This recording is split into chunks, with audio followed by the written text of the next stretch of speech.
Bagaimana hari ini kalau kita berbicara politik yang banal, yang brutal ini, sementara teman-teman yang katanya punya moral, yang punya intelektual, tidak mau berpartai.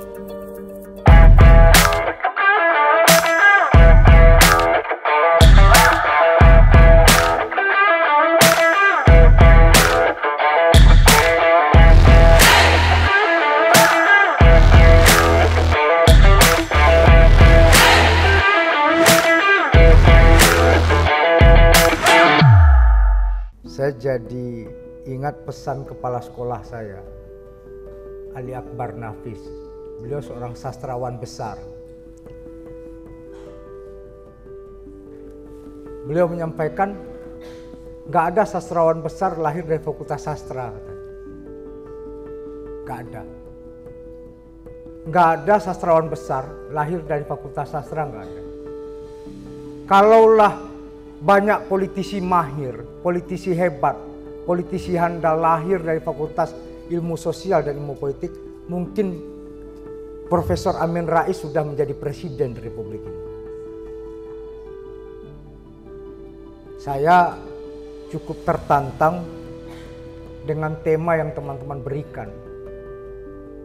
Bagaimana peran anak muda, khususnya Ilmispi, dalam membangun praktik politik yang berkeadapan.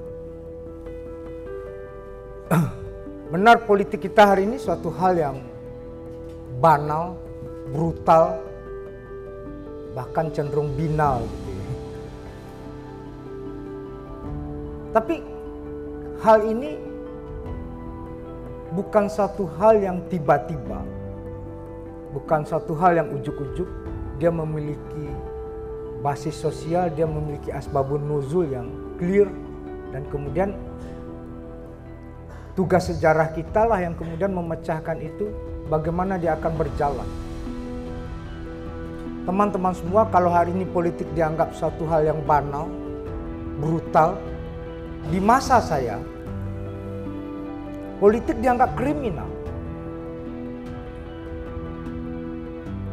Di masa saya, ketika menjadi aktivis mahasiswa di kampus, politik dianggap kriminal karena rejim memiliki proyek yang dinamakan dengan depolitisasi, deorganisasi, serta deideologisasi.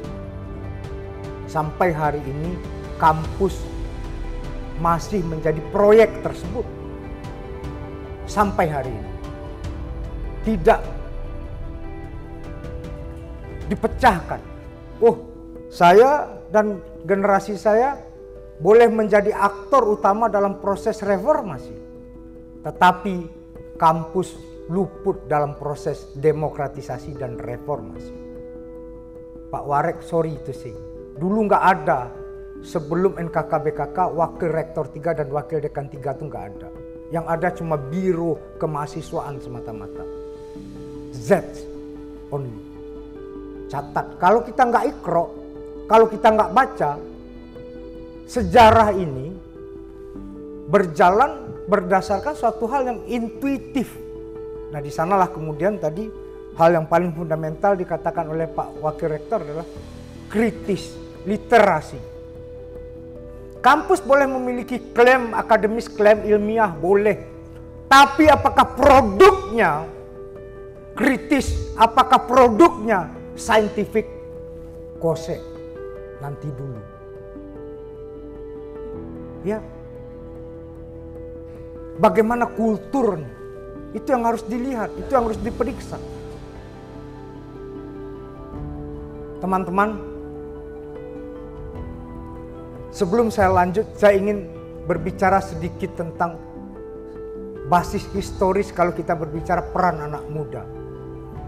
Jikalau revolusi Inggris digerakkan oleh para orang-orang yang disebut dengan Iron Head, orang-orang yang berkepala botak. Jikalau revolusi Prancis digerakkan oleh para bourgeois dengan sebuah spirit pembebasan. Jikalau revolusi Soviet digerakkan oleh para proletariat, Jikalau revolusi Vietnam digerakkan oleh para Viet Minh, maka revolusi Indonesia menurut Ben Anderson digerakkan oleh anak-anak muda. Itu menjadi sebuah basis. Kenapa? Kita bisa lihat teman-teman, 1908, bagaimana sebuah modernisasi piranti perjuangan lahir dari tangan para mahasiswa. 1928, Indonesia ini lahir dari asrama satu ke asrama yang lainnya. Teman-teman, Indonesia lahir dari asrama satu ke asrama yang lainnya. Sumpah Pemuda itu lahir dari asrama Salemba. Kongres Pemuda pertama, Kongres Pemuda kedua, dan hari ini teman-teman ILMISPI berkongres. Semoga spirit itu hadir dan produk itu hadir.